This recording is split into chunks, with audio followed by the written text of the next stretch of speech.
ایک انصاری نوجوان نے اسلام قبول کیا جس کا نام ثعلبہ بن عبد الرحمن تھا۔ یہ نوجوان رسول اللہ صلی اللہ علیہ وسلم کی خدمت کیا کرتا۔ ایک مرتبہ رسول اللہ صلی اللہ علیہ وسلم نے انہیں کسی کام کے لیے بھیجا تو اس نے گزرتے ہوئے ایک انصاری کے گھر جھانک لیا تو اندر عورت غسل کر رہی تھی۔ اب اس نوجوان کو خوف لاحق ہوا کہ کہیں ایسا نہ ہو کہ میری اس حرکت کی رسول اللہ صلی اللہ علیہ وسلم کو بذریعہ وحی اطلاع ہو جائے، لہذا خوف اور شرمندگی کے باعث وہ واپس بارگاہ رسالت میں حاضر نہ ہوا اور وہاں سے بھاگ کر مدینہ کے پہاڑوں میں جا کر چھپ گیا۔ جب اسے غائب ہوئے 40 دن گزر گئے تو حضرت جبرائیل نازل ہوئے اور فرمایا، اے محمد صلی اللہ علیہ وسلم، آپ کا رب آپ کو سلام کہتا ہے اور یہ کہ آپ کی امت کا ایک شخص ان پہاڑوں کی اوٹ میں چھپا مجھ سے پناہ کی درخواست کر رہا ہے۔ رسول اللہ صلی اللہ علیہ وسلم نے حضرت عمر فاروق اور حضرت سلمان فارسی رضی اللہ تعالی عنہما سے فرمایا کہ تم دونوں جاؤ اور اس نوجوان ثعلبہ کو تلاش کر کے میرے پاس لاؤ۔ یہ دونوں حضرات مدینہ منورہ سے ان پہاڑوں کی طرف تلاش میں نکلے تو راستے میں مدینہ منورہ کے زفافہ نامی ایک چرواہے سے ملاقات ہو گئی تو اس سے پوچھا، کیا تم نے ان پہاڑوں کے دامن میں ثعلبہ نامی کسی نوجوان کو تو نہیں دیکھا؟ اس نے کہا کہ شاید آپ لوگ جہنم کے ڈر سے بھاگے ہوئے نوجوان کے بارے میں سوال کر رہے ہیں۔ ان حضرات نے کہا، تمہیں کیسے معلوم ہوا کہ وہ جہنم سے بھاگا ہوا ہے؟ چرواہے نے کہا، وہ اس لیے کہ جب آدھی رات گزرتی ہے تو وہ اپنی پیشانی پر ہاتھ رکھے پہاڑوں کے دامن سے نمودار ہو کر اس طرح صدا لگاتا ہے،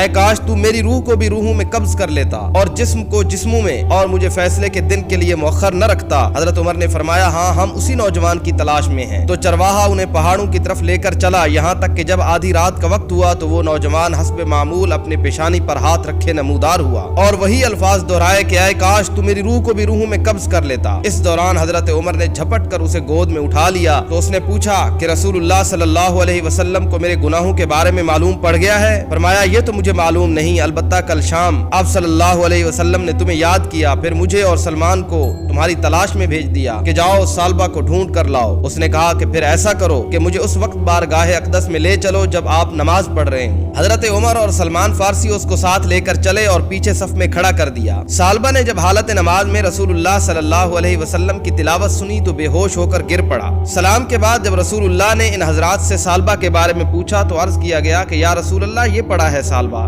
رسول اللہ نے اسے ہلایا تو وہ ہوش میں آ گیا۔ آپ نے فرمایا، تجھے کس چیز نے مجھ سے غائب کر دیا تھا؟ عرض کیا کہ میرے گناہ نے یا رسول اللہ۔ آپ صلی اللہ علیہ وسلم نے اسے تسلی دی اور اسے اپنے گھر جانے کا حکم فرمایا، جس کے بعد یہ نوجوان 8 روز تک بیمار پڑا رہا۔ اطلاع ملنے پر حضرت سلمان فارسی نے رسول اللہ صلی اللہ علیہ وسلم کی خدمت میں آ کر کہا، یا رسول اللہ، احساس گناہ نے ثعلبہ کو بیمار کر ڈالا ہے۔ رسول اللہ نے فرمایا، چلو ابھی ثعلبہ کی عیادت کرتے ہیں۔ آپ صلی اللہ علیہ وسلم اس کے پاس تشریف لائے اور اس کا سر اپنی گود میں لے لیا اور آپ صلی اللہ علیہ وسلم نے فرمایا، اس وقت تم کیا محسوس کرتے ہو؟ اس نے فرمایا، رسول اللہ، مجھے ایسے محسوس ہوتا ہے کہ میرے جسم کے گوشت، میری کھال اور ہڈیوں کو چیونٹیاں کاٹ رہی ہیں۔ رسول اللہ نے فرمایا، کوئی خواہش ہو تو بتاؤ۔ عرض کیا، یا رسول اللہ، میرے رب کی طرف سے مغفرت کا پروانہ اور پھر بس۔ حضرت جبرائیل نازل ہوئے اور فرمایا، اگر یہ میرا بندہ زمین کی مقدار بھر بھی گناہ کرتا تو میں اسی مقدار میں اپنی رحمت اور مغفرت کے ساتھ اس کا استقبال کرتا۔ جب رسول اللہ نے ثعلبہ کو اللہ کا یہ پیغام دیا تو ثعلبہ نے ایک چیخ ماری اور اللہ کو جان دے دی۔ رسول اللہ نے ثعلبہ کی تجہیز و تکفین کا حکم فرمایا اور نماز جنازہ کے بعد اسے لے کر نکلے۔